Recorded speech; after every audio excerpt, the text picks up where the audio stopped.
Hello दोस्तों, good morning. स्वागत है एक बार फिर से आप सभी का Mishra ji technical YouTube channel में।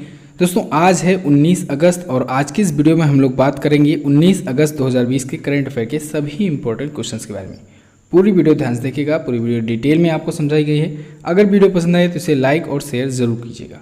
अगर आप चैनल पर पहली बार आए हो तो चैनल को सब्सक्राइब भी कर देना, बेल आइकन को प्रेस करना मत भूलना, वरना नोटिफिकेशन आप तक नहीं पहुँच पाएगी। इसकी पीडीएफ भी आप लोग डाउनलोड कर सकते हो MZT ऐप पर। वहीं पर आपको फ्री में quizzes, e book, mock test और ऑडियो रिवीजन वगैरह मिल जाया करेगा। चलिए बात करते हैं लास्ट डे के क्वेश्चंस की। लास्ट डे का हमारा पहला क्वेश्चन था, निम्न में से कौन सा देश खाड़ी देश नहीं है। तो मैंने दोस्तों इससे पहले आपको खाड़ी देशों के बारे में बताया था। उनमें से बताया था यमन जो है ये खाड़ी देश नहीं है इन ऑप्शन के अकॉर्डिंग। अगला, प्रधानमंत्री नरेंद्र मोदी जी ने अमृत योजना की शुरुआत कब की थी। तो इस योजना की शुरुआत सन 2015 में की गई थी। अब इन दोनों क्वेश्चंस के बारे में जिन लोगों ने करेक्ट और डिटेल में आंसर किया है, ऐसे टॉप 15 लोगों के नाम मैं आपको वीडियो के एंड में बताऊंगा। चलिए बात करते हैं आज के दिन के पहले क्वेश्चन की। हमारा आज का पहला क्वेश्चन है, हाल ही में ब्रिटेन ने भारत के लिए कितने मिलियन पाउंड का इनोवेशन चैलेंज फंड लॉन्च किया। तो ब्रिटेन ने भारत के लिए 3 मिलियन पाउंड का इनोवेशन चैलेंज फंड लॉन्च किया है। अब ये इनोवेशन चैलेंज फंड लॉन्च करने का उद्देश्य क्या है? इसका मेन पर्पज़ ये है दोस्तों कि भारत के रिसर्च और डेवलपमेंट सेक्टर को और ज़्यादा मजबूत किया जा सके, जिससे कोविड-19 के कारण जो डूबी हुई अर्थव्यवस्था है उसको फिर से उबारा जा सके। अब ये फंड करेगा ये कि कोविड-19 महामारी और क्लाइमेट चेंजिंग से रिलेटेड जो भी एकेडमी है, जो भी इंडस्ट्री है, उनके साइंटिस्ट को हेल्प करेगा, मदद करेगा, ठीक है, जिससे वो कोविड-19 महामारी और क्लाइमेट चेंज से लड़ने के लिए कुछ इनोवेशंस वगैरह कर सके। फॉर एग्जांपल जैसे कर्नाटक में आर्टिफिशियल इंटेलिजेंस का डाटा क्लस्टर है, इसके साथ महाराष्ट्र में फ्यूचर मोबिलिटी क्लस्टर हो गया।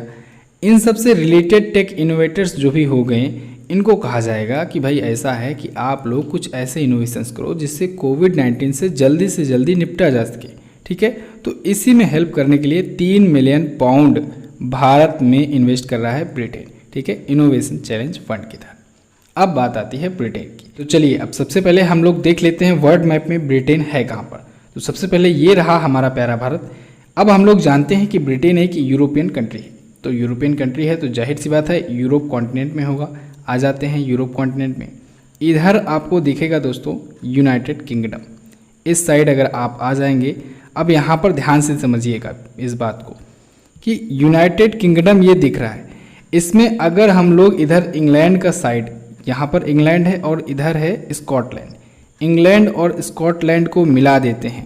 एक दूसरा मैप में भी मैं आपको दिखा दे रहा हूँ, इससे ज़्यादा क्लियर हो जाएगा।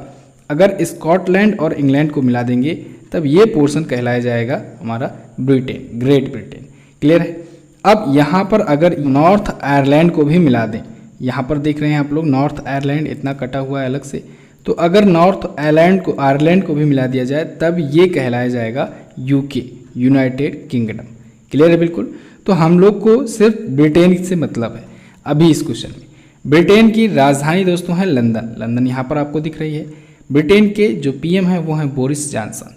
पाउंड स्टर्लिंग है यहाँ की करेंसी। अच्छा, पाउंड स्टर्लिंग दोस्तों दुनिया की सबसे महंगी करेंसी मानी जाती है, इसे भी ध्यान रखिएगा। एक और पॉइंट याद रखिएगा कि ब्रिटेन ने यूरोपियन यूनियन से बाहर होने की घोषणा कर दी है, ठीक है। तो ब्रिटेन EU से बाहर हो चुका है। चलिए अगला क्वेश्चन देखते हैं। नेक्स्ट है, हाल ही में किस राज्य सरकार ने पढ़ाई तुहार पारा योजना शुरू की। तो अभी हाल ही में छत्तीसगढ़ राज्य सरकार ने पढ़ाई तुहार पारा योजना शुरू की है। अब ये योजना जो है स्टूडेंट ओरिएंटेड स्कीम है, योजना है। कोविड-19 के कारण आप सभी को पता है कि स्कूल कॉलेजेस वगैरह सब कुछ ठप पड़े हुए हैं। ऐसे में दोस्तों इस योजना के तहत जो स्टूडेंट्स होंगे उनको उनके ही रीजन्स में, उनके ही एरिया में, उनके ही गाँव में कम्युनिटी की मदद से स्टडी कंटिन्यू कराई जाएगी, ठीक है। तो यही है छत्तीसगढ़ की पढ़ाई तुहार पारा योजना। अब छत्तीसगढ़ सरकार ने इसी के साथ में 3 और योजनाएं लॉन्च की है। इन तीनों योजनाओं को भी हम लोग इसी क्वेश्चन में जान लेते हैं, ठीक है। एक है बल्टू के बोल।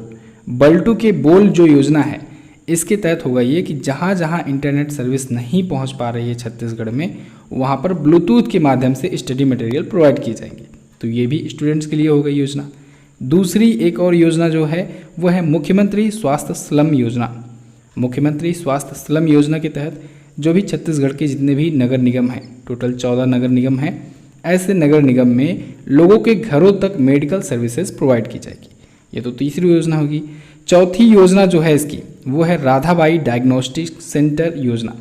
राधाबाई डायग्नोस्टिक सेंटर योजना, इस योजना के तहत होगा ये कि रियायती दरों पर लोगों को पैथोलॉजी और अदर जो टेस्टिंग हो सकेगी वो टेस्टिंग की सुविधा यानी सर्विस प्रोवाइड की जा सकेगी।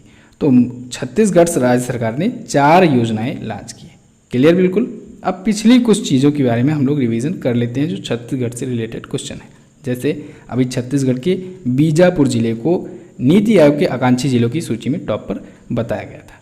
इसके साथ ही छत्तीसगढ़ राज्य सरकार ने शहीद महेंद्र कर्मा तेंदुपत्ता संघर्ष समाज सुरक्षा योजना की घोषणा की। इसके बारे में भी मैंने आपको कई बार बताया। छत्तीसगढ़ राज्य सरकार ने गोधन न्याय योजना भी शुरू की है, इसको भी आपको याद रखना है। छत्तीसगढ़ है कहाँ पर, तो ये रहा मैप में दिख रहा है छत्तीसगढ़। नया रायपुर यहाँ की राजधानी। भूपेश बघेल जी कांग्रेस पार्टी से यहाँ के हैं चीफ मिनिस्टर। अनसुईया उइके जी हैं गवर्नर। छत्तीसगढ़ हाईकोर्ट, यहाँ के चीफ जस्टिस हैं PR रामचंद्रन मेनन। कौन है? PR रामचंद्रन मेनन। अच्छा, इन्होंने ही PR रामचंद्रन मेनन ने ही अभी हाल ही में भारत का पहला ई लोक अदालत का उद्घाटन किया था। छत्तीसगढ़ में ही भारत का पहला ई लोक अदालत आयोजित किया गया था अभी हाल ही में, याद होगा आपको, पिछले मंथ मैंने आपको बताया था। ठीक है, तो उसका उद्घाटन PR रामचंद्रन मेनन जी ने ही किया था। छत्तीसगढ़ बॉर्डर किससे शेयर कर रहा है, तो ये अपना बॉर्डर दोस्तों यूपी से, MP से, महाराष्ट्र से, तेलंगाना से और उड़ीसा से, आंध्र प्रदेश से और झारखंड से शेयर करता है। 1 नवंबर सन 2000 को मध्य प्रदेश से ये अलग हुआ था। इतना आपको छत्तीसगढ़ से पता होना चाहिए। अच्छा, इंद्रावती नेशनल पार्क भी है छत्तीसगढ़ में, इसको भी याद रखिएगा। चलिए अगला है, हाल ही में किस मंत्रालय ने स्वास्थ्य और आलेख नामक 2 ई सुविधाएं लॉन्च की है, तो अभी हाल ही में जनजातीय मामलों के मंत्रालय ने स्वास्थ्य और आलेख नामक 2 ई सुविधाएं, ई सर्विसेज लॉन्च की हैं। ये दोनों अलग अलग ई सर्विसेज हैं, ध्यान रखिएगा। स्वास्थ्य नाम की जो ई सर्विस है ये जनजातीय लोगों के लिए स्वास्थ्य और पोषण पोर्टल है एक प्रकार से। ठीक है, तो इस पोर्टल के जरिए उनको ई सर्विस प्रोवाइड की जाएगी। और आलेख नाम का जो ई सर्विस है ये एक प्रकार के बेसिकली दोस्तों स्वास्थ्य और पोषण पर एक ई न्यूज़ लेटर है। क्या है? ई न्यूज़ लेटर है ये। ओके, तो ये 2 लॉन्च किया गया है जनजातीय मामलों के मंत्रालय के द्वारा। जनजातीय मामलों के मंत्री हैं अर्जुन मुंडा जी। अच्छा, इस मंत्रालय ने इसी के साथ साथ में 2 और सुविधाएं लॉन्च किया है। एक राष्ट्रीय प्रवासी पोर्टल लॉन्च किया गया है और एक राष्ट्रीय जनजातीय फेलोशिप पोर्टल लॉन्च किया है। तो यानी 2 और पोर्टल भी लॉन्च किया है। तो ये सभी चीज़ें आपको एक ही क्वेश्चन से मिल जाएंगी। अगला है, केंद्रीय जल आयोग ने भारत में बाढ़ पूर्वानुमान जारी करने के लिए किसके साथ साझेदारी की है, तो केंद्रीय जल आयोग ने यानी सेंट्रल वाटर कमीशन ने CWC ने अभी हाल ही में गूगल के साथ समझौता किया है। किसके लिए? भारत में बाढ़ के पूर्वानुमान को जारी करने के लिए। अब इसके लिए केंद्रीय जल आयोग करेगा क्या कि पूरे भारत भर में लगभग 1000 स्ट्रीम गेज का यूज करेगा और हर घंटे पर अपडेट देगा, घंटे वाइज बेसिस पर अपडेट देगा गूगल के थ्रू, लोगों को अलर्ट भी करेगा जो बाढ़ प्रभावित वाले इलाके हैं। ठीक है, जैसे जहाँ जहाँ पर बाढ़ ज़्यादा आती हैं, जहाँ पर चांसेस ज़्यादा रहते हैं, तो वहाँ पर अलर्ट नोटिफिकेशन भी जारी करेगा गूगल। तो इसी के साथ ये समझौता किया गया है और ऐसा समझौता ये पहली बार हुआ है। ठीक है, चलिए अगला देखते हैं। नेक्स्ट है, हाल ही में सेबी ने किसे अपना नया कार्यकारी निदेशक बनाया, तो अभी हाल ही में securities and exchange board of India ने अपना नया कार्यकारी निदेशक बनाया है JP गर्ग जी को। JP गर्ग, इससे पहले ये सेबी में चीफ मैनेजर जनरल थे और इनको अब प्रमोट करके नया एग्जीक्यूटिव डायरेक्टर बना दिया गया है। क्लियर है? JP गर्ग ये सेबी से दोस्तों 1994 को जुड़े हुए थे। अब आया है सेबी। सेबी के बारे में जान लीजिए। इसका फुल फॉर्म मैंने आपको बताया, securities and exchange board of India. इसकी स्थापना हुई थी 1988 में। अजय त्यागी जी इसके हैं वर्तमान में अध्यक्ष।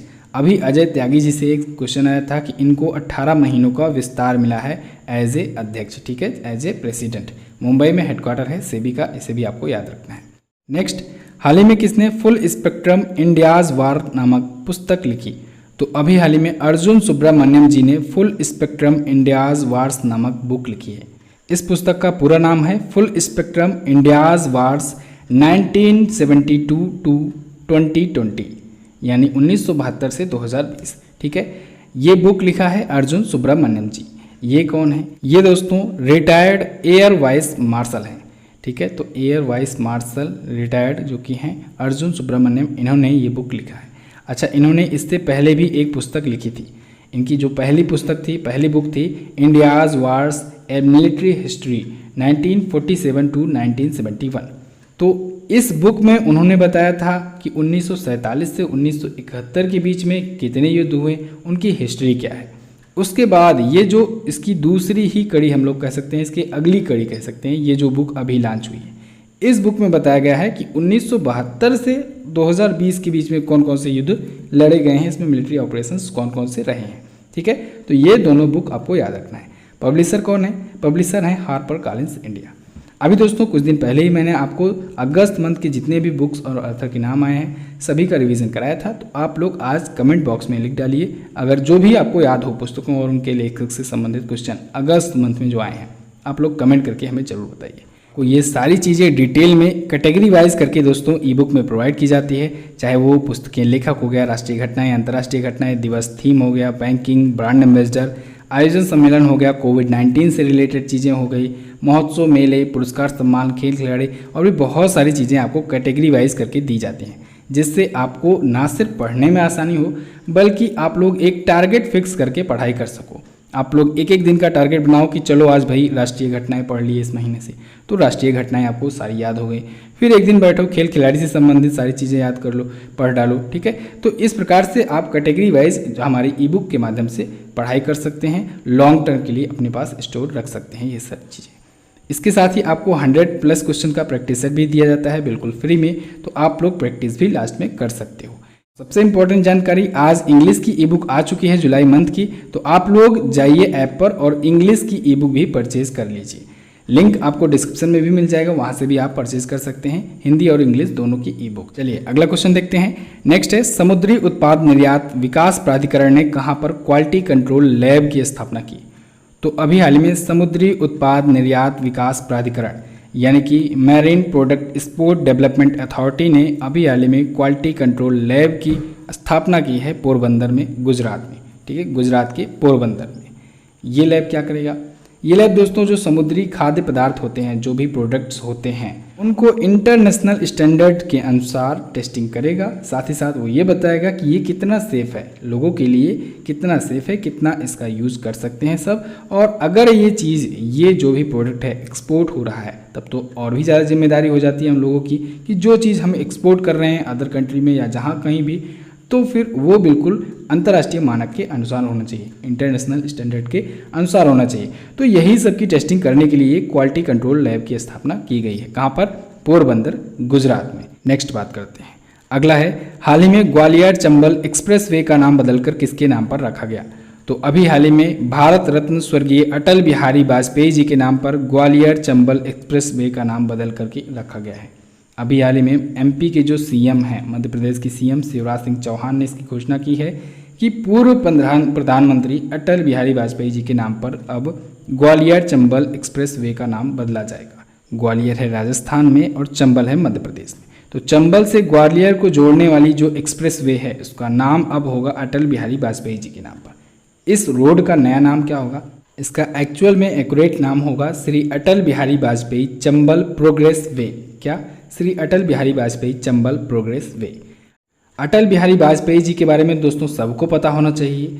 अटल बिहारी वाजपेयी जी बीजेपी के संस्थापक हैं, 3 बार के भारत के प्रधानमंत्री रह चुके हैं, भारत रत्न के विजेता हैं, एक बहुत ही अच्छे कवि और बहुत ही अच्छे प्रधानमंत्री अटल बिहारी वाजपेयी जिन्हें अपने ठोस और कड़े निर्णयों की वजह से जाना जाता था।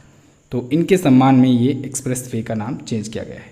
नेक्स्ट बात करते हैं। अगला है, अखिल भारतीय फुटबॉल महासंघ ने किसके साथ साझेदारी करके ई पाठशाला लॉन्च किया? तो अखिल भारतीय फुटबॉल महासंघ यानी ऑल इंडिया फुटबॉल फेडरेशन ने अभी हाल ही में भारतीय खेल प्राधिकरण यानी स्पोर्ट अथॉरिटी ऑफ इंडिया के साथ साझेदारी करके ई पाठशाला लॉन्च किया है। ई पाठशाला क्या होगा? ये एक प्लेटफॉर्म होगा दोस्तों जो ग्रास रूट और इंटरमीडिएट के लेवल तक के लिए फुटबॉल की कोचिंग प्रोवाइड करेगा। कैसे? इसके लिए ये 3 स्टेज बनाया है। 3 स्टेजेस में ये कोचिंग प्रोवाइड करेगा। एक तो पहला स्टेज होगा कि माई फुटबॉल कल्चर यानी फुटबॉल के कल्चर के बारे में समझाया जाएगा।